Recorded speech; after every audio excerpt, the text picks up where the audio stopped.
All right. Hello, everyone. Welcome back to another video.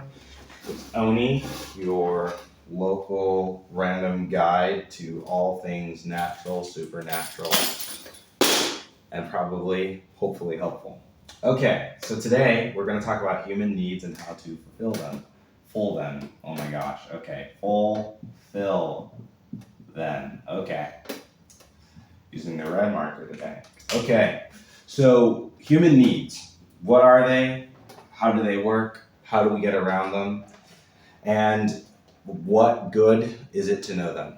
Now, the benefit of knowing these needs is obviously when you feel all your needs, you're going to then be able to go into a state called overflow. And then when you are in overflow, you essentially then can create and build whatever you want. A lot of the times when we're working on trying to manifest or create a perfect mirror of the world, i.e., our inner world matches our outer world, a lot of the reason there are sort of cracks in that vision is because there's a deficit in your needs. And so if you want to figure out how do I create that mirror and get it where the things I want and see in my head are matching the things on the outside, you have to understand what your human needs are and then step by step work on fulfilling them. And so we're going to talk about how to do that today, and we're going to talk about 4 basic sets of laws and rules, which you can use either one, right, to basically help you understand a more full version of what it is your needs are and how you can fulfill them and move into this state of overflow so then you can create the life you want. Now, if you want to learn more about creation and consumption and basically how we use our emotional logic to get there, because to do this, you're going to have you need to have a strong idea of emotional logic. I made a video about that, and I'll mention it at the end, but that's like a big deal. So go check out emotional logic. I'll create a little card or whatever so you can click on it. It was the last video, and that will help you understand how to identify my human needs and how do I progress up the chart. So, anyway, let's get into it. Now, there's a couple of different ways we can do this. So I want to talk about the degrees of law just as a quick overview. So as you guys know, hopefully, there are 7 degrees of law, right? Degrees of law, which are basically the level of law you're operating on. And now, the level of law you obey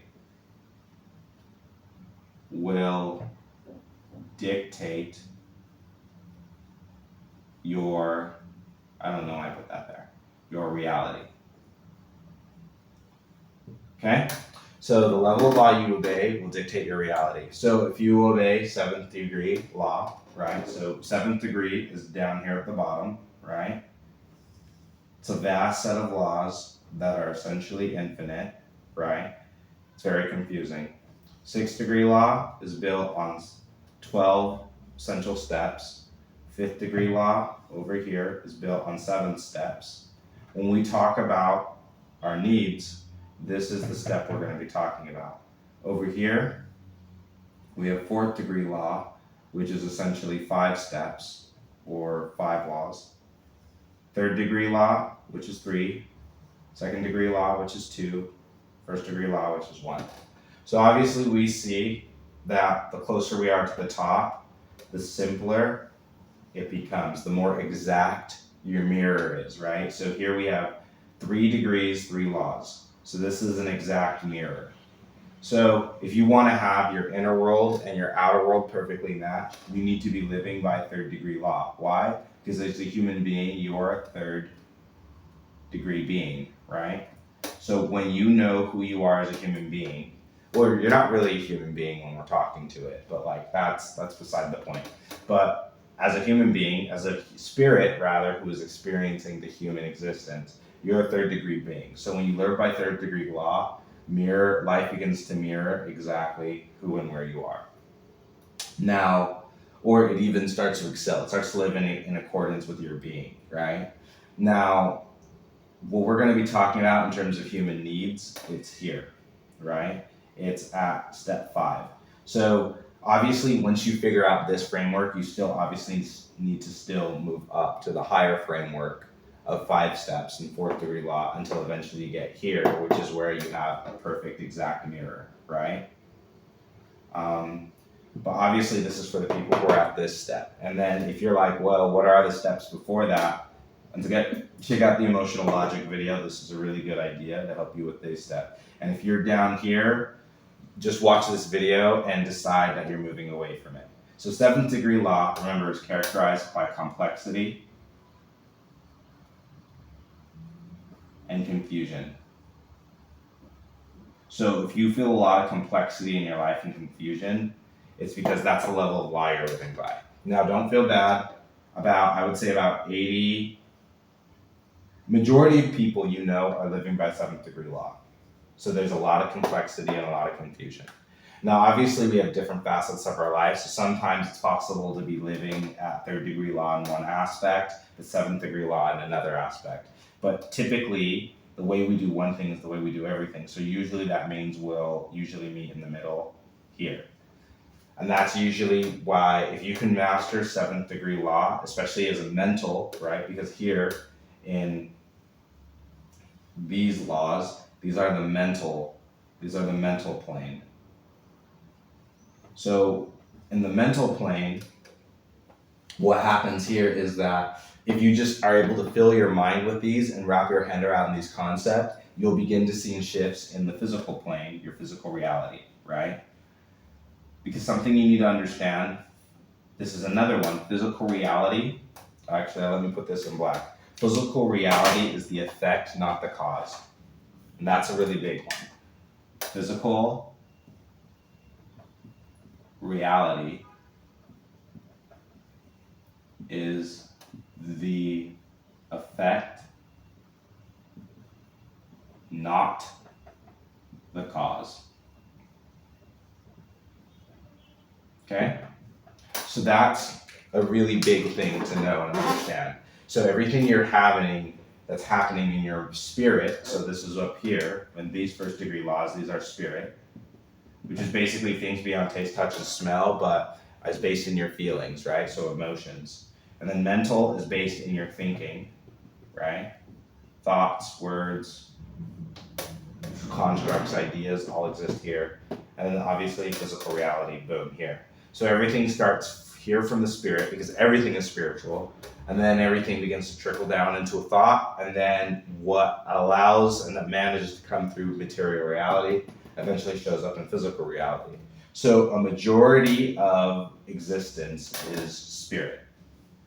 And if you're like, wait, this is a mental framework, like I don't understand, how does this work? Well, this is what we would call, so I just showed something to you in 3 steps. So spirit, thinking, physicality. So thinking is the mental plane, right? This spirit, thinking, physical, this is a 3rd degree model. This is what we would call a 3rd degree model. And it's basically, because it's very simple, spirit, mind, physical body, right? Or physical life. If you break everything down into these steps, right? So even within these 7 degrees, you see that there's 7 steps. But what's interesting about 5th degree law is because 5th degree matches with the overall degrees of, there's as many laws in 5th degree law as there are steps within the entire framework. You could even say the very framework of how many degrees there are is a 5th degree model. Then you start getting this like kind of fractal existence or whatever. But basically, let's talk about human needs and how we go from there. But the reason I'm explaining all this is so that you can understand the essential aspect of what we're trying to do here is you're trying to come from complexity and confusion, which is why you watch this video, and you're trying to find simplicity. You're trying to find clarity.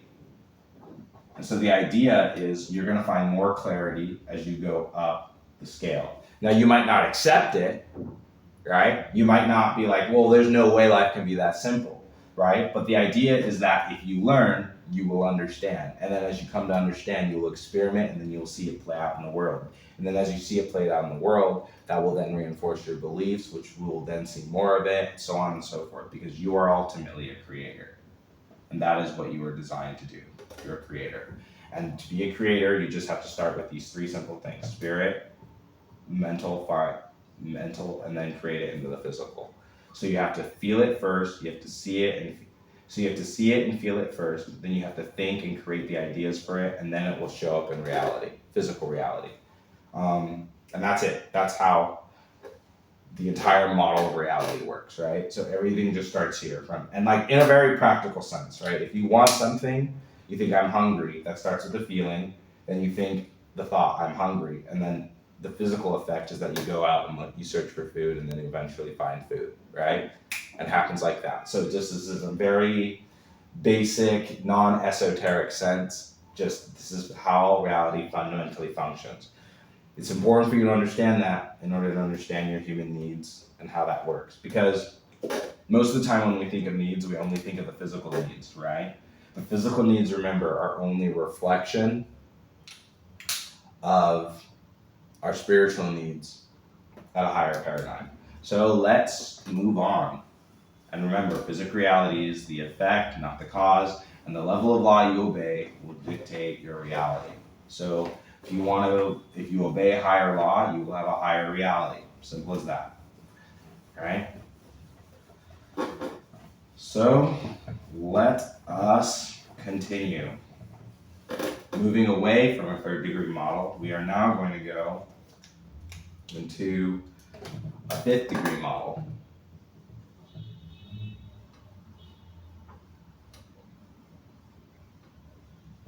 Okay? And so fifth degree model has 7 steps. So let's start 1, 2, 3, 4, 5, 6, 7. Now, what my favorite, and this is what I call the primordial forces.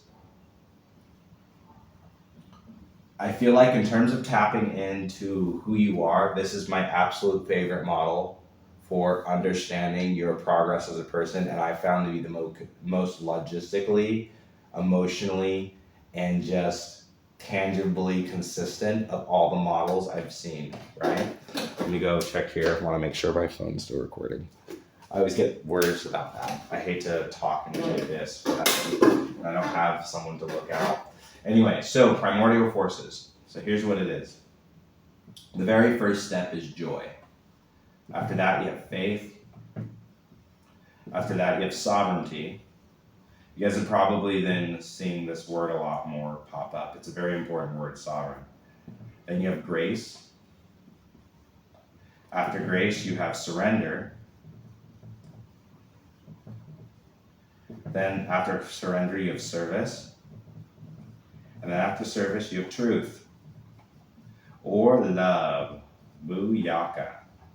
Okay, now I like the idea of truth here, but love is a really important word because love is the ultimate word at first degree model, but when we just start talking about love, that's so abstract. It's very clear if you have the senses to sense it, but it's so abstract that we just don't spend a lot of time talking about 1, 2nd, or 3rd degree concepts because that's not where most people are. Most people are stuck in the mental plane. So they want psychology. They don't really want like esoteric experiential fare, which is really most of the reality. But most people are stuck in their mind. So we're going to talk to you because you're stuck in your mind. Okay. And so here are the primordial forces. Now, here are the 7 universal human needs. Now, Tony Robbins really popularized these, and I thought he did a really, really good job. It was very thorough. So a delineation he makes is that he talks about these, service, truth, and love, this here. He talks about these ones being served by the spiritual needs, he calls them. Well, these are the 5 more basic needs, like primal physical needs. And I have a tendency to agree with him. So we're going to divide that up here. So Tony Robbins needs. And then we're going to talk about how each one is fulfilled, right? So at the beginning, we have joy, which is uncertainty. Now, uncertainty is actually I don't like that word uncertainty. I use it because it mirrors well with the other word, but we're not going to use that. We're actually going to use a different word. We're going to use variety. or novelty. This allows us to feel joy. Now, something people don't realize is that each of these has a counter, right? And you might be like, well, what's on the spectrum of joy that I know? How is this the very first part? Well, if you're watching this, especially if you're in our privileged society, one of the biggest things that will activate joy, this is going to be kind of weird, but pain, and at the very end of it, sloth. So that's laziness, feeling unmotivated. Those are the counterpoints to joy. But joy, remember, is just a relative term. So understanding the law of relativity, sloth and pain are actually joy as well. Just joy dialed up into a more pleasant feeling rather than a negative feeling. But when you dial joy all the way down, it becomes sloth or it becomes painful. And so this variety, this novelty, is basically what makes life worthwhile. And it's the very first thing we experience, is we experience this sloth, this pain, this joy, which is what the ultimate end of what we're going for.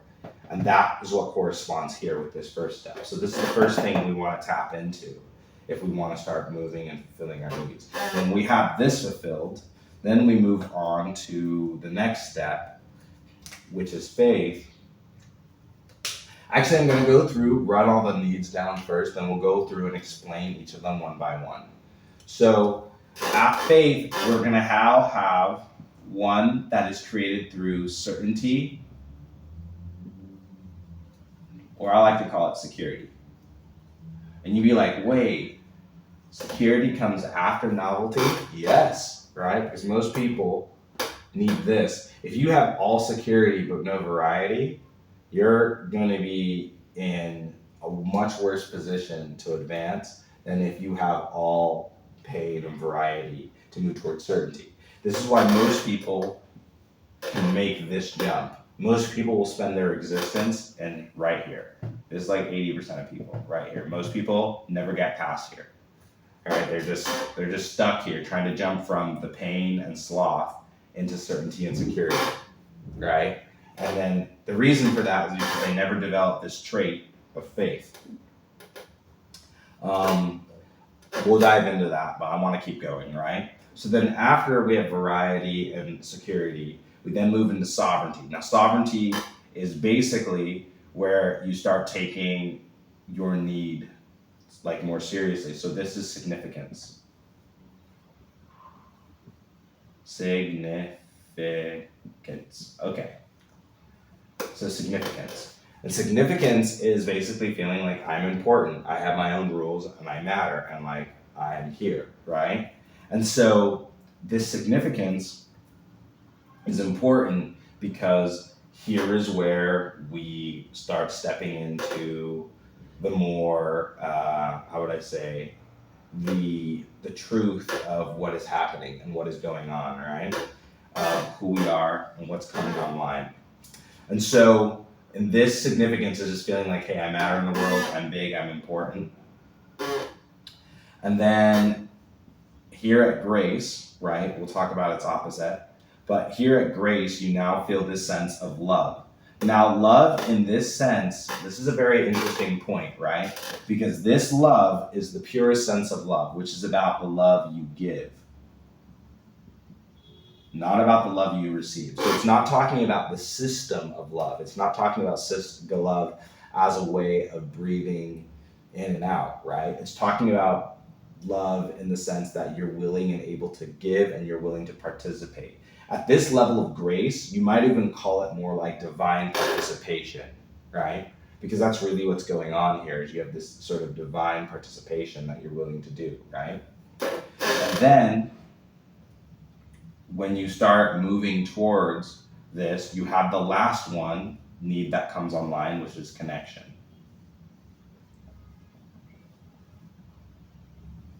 And now when you have connection, your surrender, you might be like, well, how's surrender to connection? Because surrender is you now have to give up your significance, but you understood what your boundaries are, you understood what your needs are, to the point where you're willing and able to give. And then you surrender to the connections or the things that are created as a result of that. This is part of that creator paradigm, is that I know what I want to create, I'm willing to put it out there, and then I allow whatever comes back to me to reflect and learn from. So this is that part of that surrender where you create connections based upon this state of sovereignty.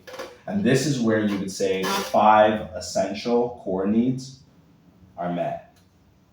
And when you have the 5 core needs, this is where you start really kicking booty at life, apparently, is what's said. And then after that, you start moving into what we would call like your excellence or your actualization, right?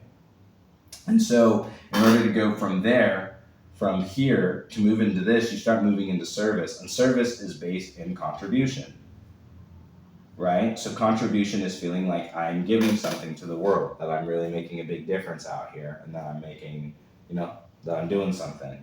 And then last here, we have growth.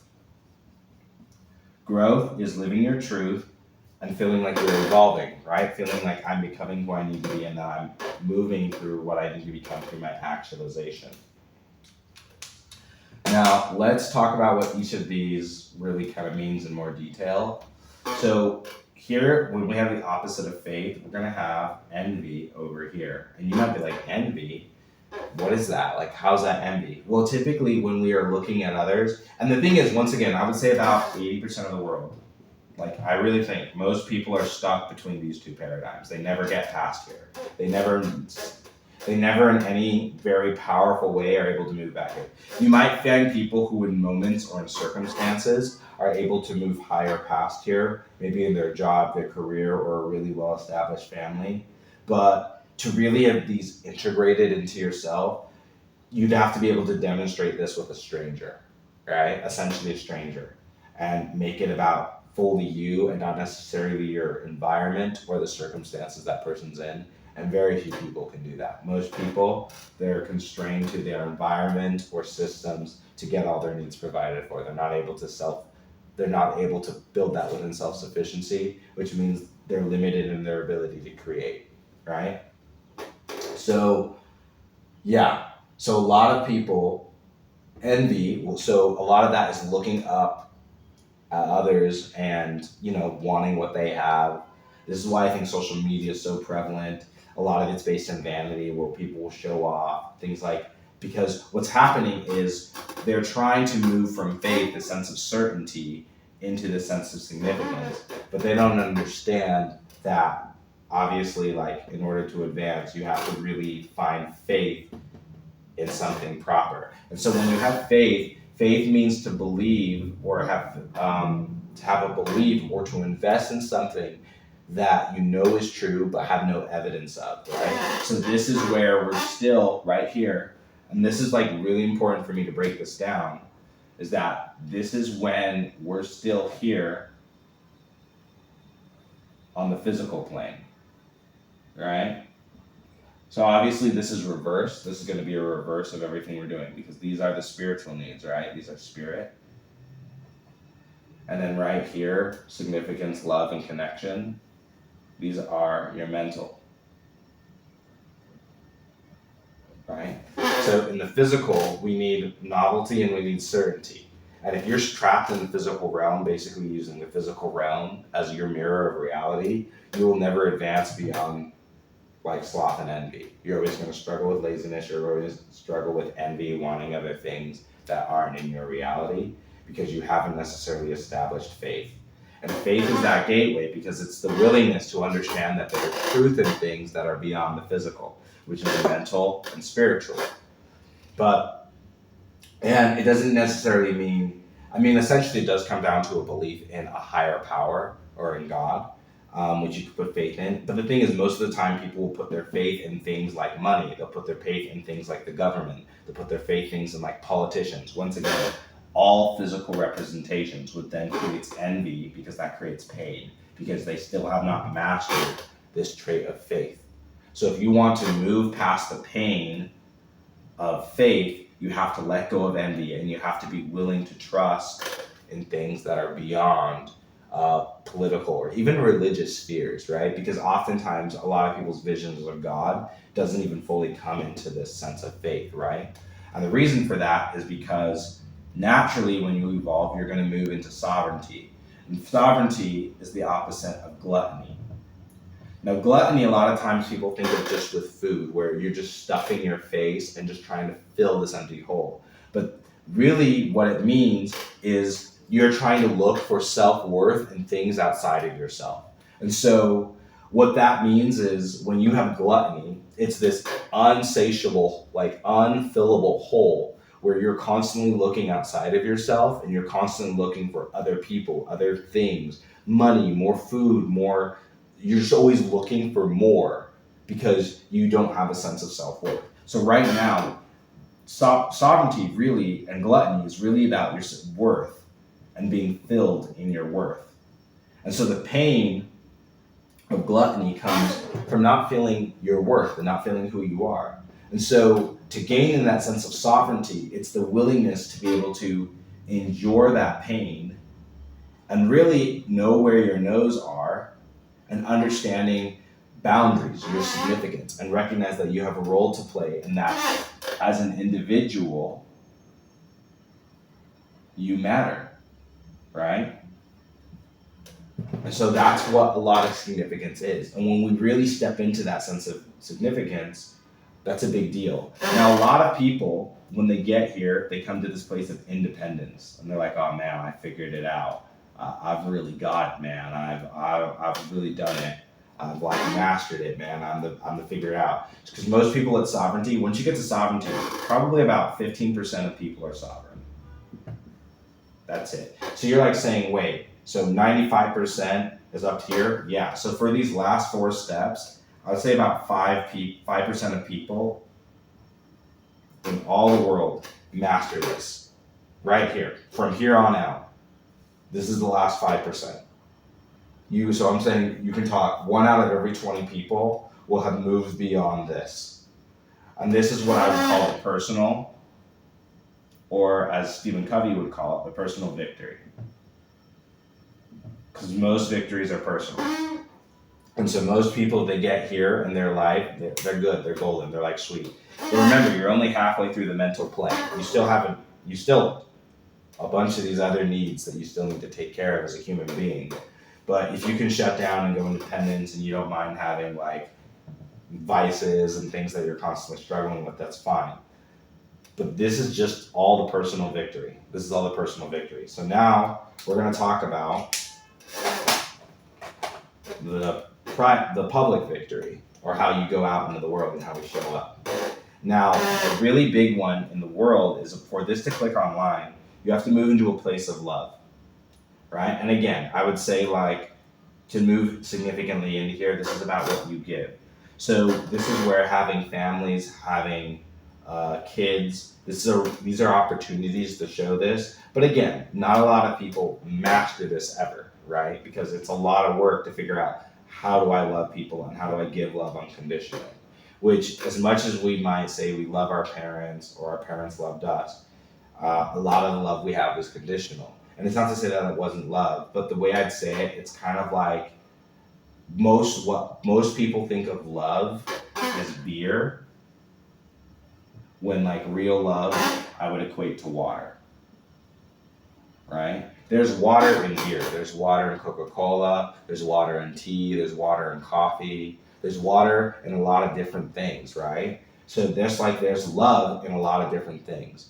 But water, pure water, is water, right? Coke has water in it, but it's Coca-Cola. Fanta has water in it, but it's Fanta. And so what a lot of people would equate with love, and why we all get confused because we're still living by 7th degree understanding, and we get confused, is because within that complexity, we see that love is mixed in with all these other things: conditions, expectations, unmet feelings, wounds, traumas, blah, blah, blah, blah, blah. All that is just to say we're getting fallen examples of love, because ultimately we haven't gotten to this stage yet. And then when you get to this stage, you move into grace. And you might be like, well, what's the opposite of grace? We're going to talk about its polar cousin, lust. Now, lust, you might say, where gluttony is for the belly and for survival, lust is like for like sex. A lot of people think of that. But really, lust is this drive for carnal expansion, right? Because gluttony is about survival. Gluttony is eating because you don't feel unworthy enough. Lusting is happening because you don't feel loved enough, right? And this is the difference. Lust is about gratification, about something you ought to give. Gluttony is about something that you ought to receive, right? Because we need food to survive, right? We need sex to create. But when you think about the idea of procreation, right? Lust is about creating and building a legacy and a corruption of that. While grace, on the opposite end, a higher relative version of that, is about building that love and building it forward. That's why we characterize lust with sexual sin, because it's about procreation and building that love out. But when you're lustful, it's about gratifying yourself. Same with gluttony. It's about living and stepping into your deservedness of sovereignty, but it's about filling this unfillable hole. So this is why these two are so next to each other and they're cousins of one another. But where gluttony is about the personal victory of worth, lust is about the private victory of love and sharing that love with others. So to move through grace, it's about learning how to love others and learning what does it mean to give water and not beer or Coke or coffee or tea or all these corrections of love, but to just give pure water, singular pure water. And so grace is a really big step. That's where we really step into it. So grace is this big transformative step. And then after that, I dropped my cap. Here we have surrender. Now surrender is about connection. And so connection is now that we love and that we give love, you're going to start understanding with love, there's a lot of pain that comes with it because just because you're willing to give love, right, doesn't necessarily mean others are willing to. And then as you start seeking that connection with others, what you're going to then start experience is a lot of rejection, a lot of pain, a lot of guilt, a lot of other things. Because what you're going to realize is 97, because you're probably in the 97th or 98th percentile of developed emotionally developed human beings.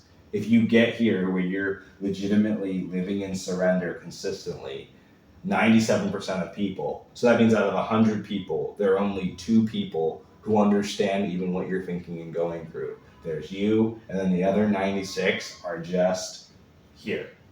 They're just here, still figuring this stuff out, right?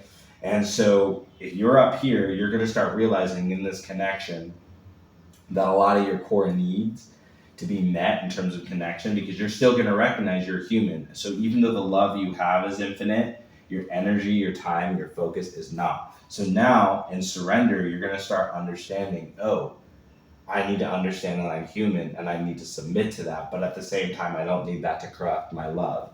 And so what happens is you start looking then for connections and pursuits. You start surrendering to your rules of sovereignty that you established here, right, at the very beginning of your mental plane journey.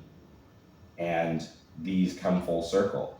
And now you're able to submit to these rules, these guidelines, these needs of yours, and build connections based in those needs and based in those realities, not based off of this infinite love you're trying to give, but then running into your human limitations. And then obviously when you figure out how to do that, then you move into the spiritual, right? Where now you're able to start contributing at a deeper level because now you understand what your level of service is, right? Oh, by the way, I wanted to talk about the opposite of surrender, which is wrath. Now, wrath is anger from boundaries being violated, because what happens is when you give a lot of love and then you feel like a lot of people aren't listening or taking it for granted, you're going to start getting really freaking angry. You're going to feel a lot of wrath, right? You're going to feel like people are tromping all over you. But part of that is learning how to accept. So surrender is a very interesting word because you could also use acceptance as a word as well. I like that word, acceptance. But surrender is where you just start recognizing like, hey, these people aren't where I am. I'm in a better position than 97% of them. They can't give me what I need. So you have to start connecting with the 3% higher. And you start looking there, which doesn't mean you ignore the other 97%. But what happens is you have to figure out and master this need for connection with yourself. and you have to accept it without becoming bitter and wrathful. So you start moving that over by mastering surrender, by mastering acceptance of people, which means it beautifies your love because you're accepting them for what they are. You're not just loving them because they do something for you. You're loving them, you're giving them because of who they are. But it's also recognizing that there are some things you can't give to because you also have to surrender and accept your own limitations as a human being, which makes your love even more precious, because when you do give it, it's not that you're giving it because you're saying someone is worth it or not. You're doing it because you're trying to honor it. It's a very different mindset, right? And I think people who've really experienced it at that level can really understand that it's not that you stop loving these other people. It's that you recognize where I put my time, my focus, and my energy to make connections is based within my limitations as a human being, because I love myself and I see these other people as an extension of me. So now you're making choices, you're exercising your sovereignty because of the mission and who you decided you want to become, because of who you are as an individual, because you know who you are. But when you don't know who you are, it's very easy to mess around with all of this. So you meet a lot of people who haven't quite come the way. But what happens is when you know who you are and then you start building those connections, you start moving into the ability to serve, right? Now, when you don't have that service, for instance, if you have connections and then you start doing really, really well because you're going to be better than people, you might start having greed.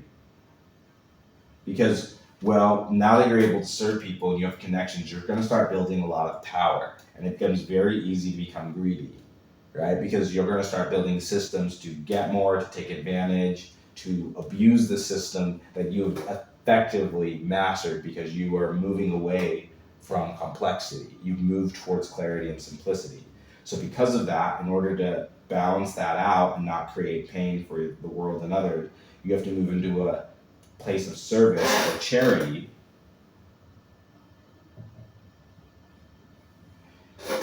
and focus on contribution as a human need, because as a human being you feel the need to contribute. But the thing is, if you contribute in a greedy manner and take advantage of people, you're going to create a lot of pain. So in order to reduce this pain, you have to come from a place of service and charity, seeking to help these people that you couldn't necessarily connect with, but that you want to serve, right? And it's not to say that they're beneath you and that you're better than them, but it's recognizing they are not where you are. And so you serve them, and then you can, if you want to, monetize it, or you become powerful, you grow. But you find a way to serve them in a way that they understand, and then you contribute to the whole, the upliftment of everybody else. And through that contribution, you will then move into your final stage of truth, where you know who you are, you love yourself fully, and now you're building your sense of growth. You're building growth. And through that sense of growth, in order to do that, you are then going to fight the final boss, which is pride. And pride right here is the final boss, because it's very easy when you're getting your needs met and just feel like, oh man, I'm doing better than everyone. All these guys are suckers, right? I'm just crushing them and they're just a bunch of losers. It's very easy to move into pride. And so to do that, to embrace the truth of who you are, you need to learn how to step into love. But now it's not only love, it's coming back here. It's about love here. Not just as a need as a human being, but love as a choice. Because now you don't need to love, but you're choosing to love because you need to grow. And in order to grow, you have to choose love. And when you choose love, you step into your truth, and then you overcome pride. And then that is the 5th degree model of how you get your needs met. And hopefully that made sense. And the colors and everything are good. But essentially, like here, when you step into this last bit, this is what we would call the public victory.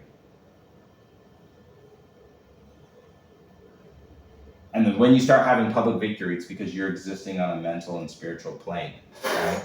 And that's why, for instance, there are people who are famous or who are doing really well. For instance, you might have never physically seen or encountered this person. You've only ever seen this person through video or heard their music, but they exist in your mind, they exist in your heart, and that's how they get energy from you. And that's how you give energy to them. And that's what allows them to serve and grow, because you're now existing in the mental and spiritual plane with them and with you. So it's beyond the physical. Even though obviously it's in the physical world or whatever, but in terms of your temporal experience, there's a lot of people you have in your mind and your heart you have never physically seen. Right? And they could even argue that they don't physically exist right now. A good example of that would be someone like Hitler, or Jesus Christ, or Mahatma Gandhi, or Genghis Khan. These are all figures who don't physically exist anymore. They're memories, right? They're in our mental and in our spirit. Yet when I say those things, there's real effects using those names and calling on the history, right? And so we see that with it, even though something existed in the physical, the past is past, it's not there. All we have is the now. And so, anyway, these are your 7 core needs, right? So we have, just as an overview, variety, certainty, significance, love, connection, contribution, and growth. Those are your 7 core needs. And if you get them filled, you're kicking butt. And then, when you overcome pride and everything like that, you're part of the 0.0001%. And what's funny is because there's a lot of people who are here, and people will go and throw stones. They'll talk about like Donald Trump or Jeff Bezos or Elon Musk or whatever, and they'll be like, oh, those guys are terrible. Those guys are so prideful. They're so there. It's like those guys are playing a whole different level of the game than you or I are. And so it's recognizing that in order to get here, to be criticized at that level, he had to overcome all this, which most people, if you're being honest, you're probably still stuck here. Most people, if you're watching this video, you might be around here. You might be in this 15% stepping into love, right? If you're watching this video and you got to the end, okay. But it's recognizing most of those people are playing at a level that so few human beings in the history have ever reached, that we can't really judge them, because we don't have any clue of what it's like to exist or operate at that level, or even set the intention to do so. So whereas they're living that's their reality, right? So in order to do that, they had to overcome all this, and they might not even have been aware of it. They just were doing it. So yeah, that is something to keep in mind as we find more grace for ourselves and the people around us. Anyway, if you want some help applying this to your own life, and you are an entrepreneur or born corporate person with a history, and you want to evolve your emotional needs and build a value-based life based on who you are as an individual, hit me up. I'm Oni. I coach people and help people with this stuff. Like and comment, subscribe if you need anything. I will see you guys on the next one. Peace.